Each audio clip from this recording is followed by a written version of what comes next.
घूसखोर पंडित teaser release होता है और सूबे के मुख्यमंत्री योगी आदित्यनाथ खुद निर्देश दे देते हैं कि इस पर एफआईआर दर्ज होनी चाहिए। क्या बात है, तारीफ तो करनी पड़ेगी।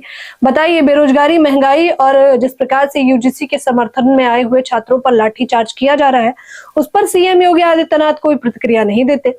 लेकिन हाल फिलहाल में ओटीटी प्लेटफॉर्म नेटफ्लिक्स पर घूसखोर पंडित रिलीज होने वाली थी, जिसका जैसे ही टीजर आता है उससे पहले ही उसका विरोध शुरू हो जाता है, ये कहते हुए कि इस वेब सीरीज में ब्राह्मणों का अपमान किया गया है।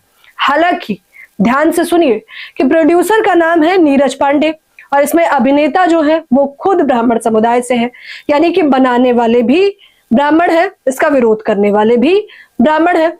अब ये समझ पाना मुश्किल है कि एक ब्राह्मण कह रहा है कि घूसखोर पंडित है और एक ब्राह्मण कह रहा है कि पंडित तो सर्वोच्च है। ये समझ पाना बड़ा मुश्किल है। हालांकि जैसे ही इस फिल्म का टीजर रिलीज होता है, इसका विरोध अलग अलग तरीके से किया जाता है। आगरा में तो अर्धनग्न अवस्था में शंखनाद कर कर ब्राह्मण इसका विरोध प्रदर्शन करते हैं, तो कहीं अलग अलग तस्वीरें देखने को मिलती है, लोग सड़कों पर उतर आए हैं और ये प्रदर्शन इतना जोरदार तरीके से किया जाता है कि इस फिल्म पर ओटीटी प्लेटफॉर्म पर रोक लगाने तक की बात कही जाती है। टीजर जो रिलीज किया गया था वो भी डिलीट कर दिया गया है।